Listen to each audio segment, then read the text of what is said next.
The Indian High Commissioner to Jamaica on Sunday, March 26, hosted the first Indian Diaspora Conference at the Pegasus Hotel in Kingston.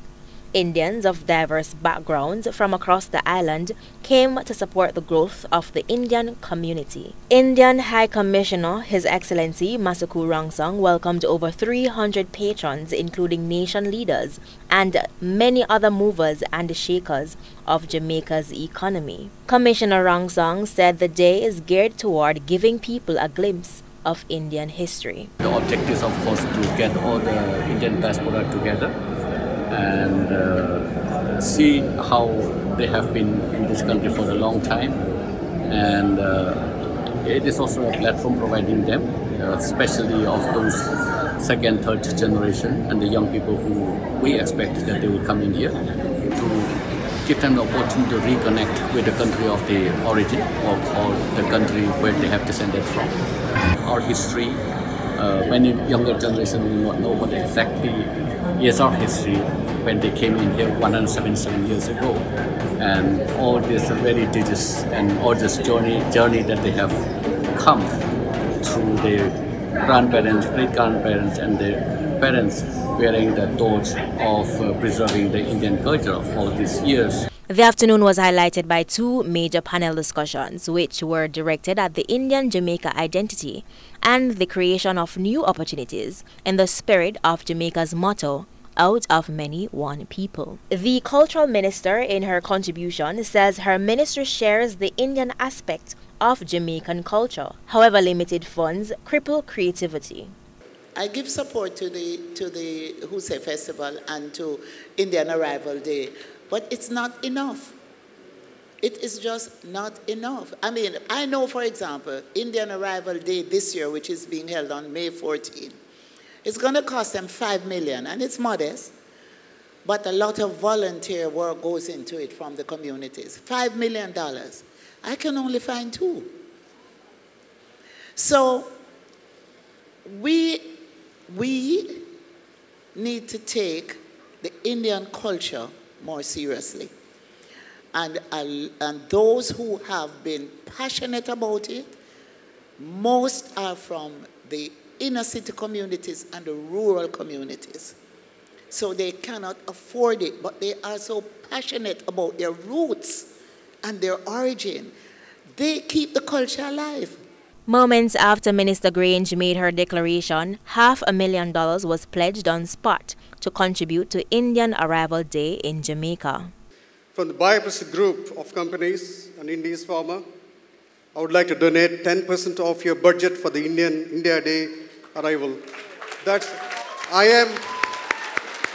I'm going to pledge, Madam Minister, $500,000, which is 10% of your budget. So one cocoa. Full basket.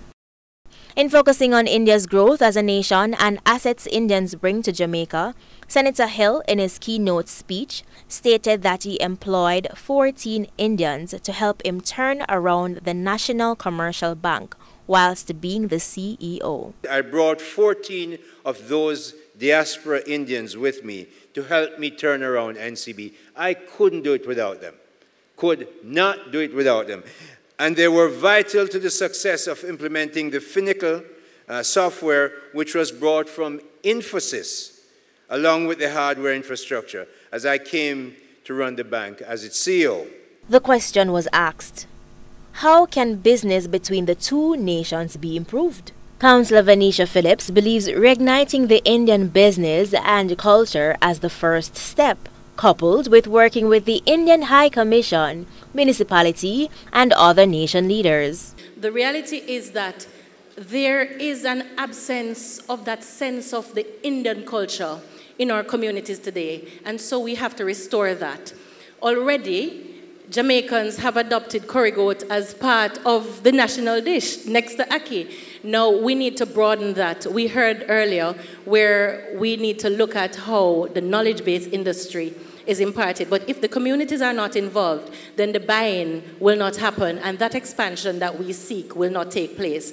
So through the local communities and certainly through the council, we should be able to see a regeneration of businesses downtown, Indian businesses. I don't know the age of some of the persons in here, but I remember Princess Street, Beckford Street, some parts of King Street, all the people who had the jewelry shops downtown. These were Indian people. We have seen a transition to other ethnicities plying their wares without the kind of appreciation for what the Indian community has given to this country. And so we need to reignite that. I believe through the municipality, we should be able to work with the High Commission to get business people back into the space. But it is important for us to incorporate whatever we're doing at the community level so that the average Jamaican can relate to the contribution of the Indians in our Jamaican culture. Meanwhile, PricewaterhouseCoopers' Wilford Bagaloo, during his contribution, says, so the trade is very small. 30 million into Jamaica from India, 2.5 million from Jamaica to India. That's not trading. I think a lot of things has to be done. I see the State Minister for Foreign Affairs here, the Ambassador is here. I think what's required is, first of all, you need to have things like double taxation treaties in place. I think when you look at what has happened since 1944 in terms of trade and what developed countries have done very, very well when they created the International Reconstruction Bank, which I believe is a division of the World Bank. Many countries took advantage of their Exim banks. Right. And China did that exceptionally well, having learned from the Europeans and Americans in the last decade. I'm hoping that I will see India and Jamaica form some kind of arrangement where the Exim Bank from China can be used, from India can be used as efficiently as the Chinese have used the Exim Bank, backed by Sinashore. And I think what that will allow is a lot more trade between the countries. It will allow Indians to export into Jamaica, not taking the risk of Jamaica, but taking the risk of the Exim Bank, and vice versa. Right. And Jamaica will also have to revamp and re-look at its own Exim Bank. And this is for both goods and services. I want to talk about something novel here. You look at all the countries that expanded after World War II. A lot of them use their Exim banks. And the Chinese master it in the last decade, or decade and a half, by creating an insurance product for it through Sinashore. I think India, a population of 1.3 billion people, growing 5 to 12%, depends on which financial year you take, have an enormous opportunity to structure a similar arrangement, particularly for not only Jamaica, but for the Caribbean. Jamaica is well positioned. That's according to CEPRAD's Richard Pandui. He also says Jamaica should be first to bring India to the Caribbean. Jamaica on its own will be of very little interest to India. That's the reality. We're too small. I mean, what Jamaica has to do is position itself as an entry to the Caribbean. Jamaica is very progressive when it comes to this type of diplomacy and engagement. We should have been the one to be leading that process to bring India to the Caribbean.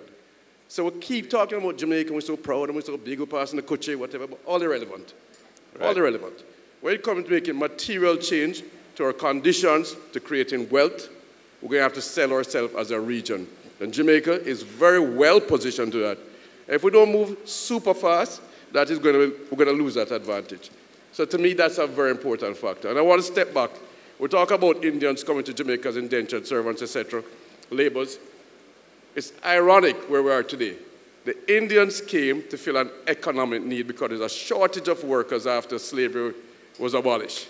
Absolutely correct, yes. 200 plus years later, our Prime Minister is talking about the shortage of labor that's holding back our economy, and we therefore need importation of skilled people back into our country. Absolutely. Yes. The irony cannot be escaped. Everybody's talking about it, we're not understanding it. That's what we need. Huge opportunity again. Senator Hill says, all Jamaicans are invited to invest and profit and benefit from the investments and projects which are individually and collectively you plan and execute.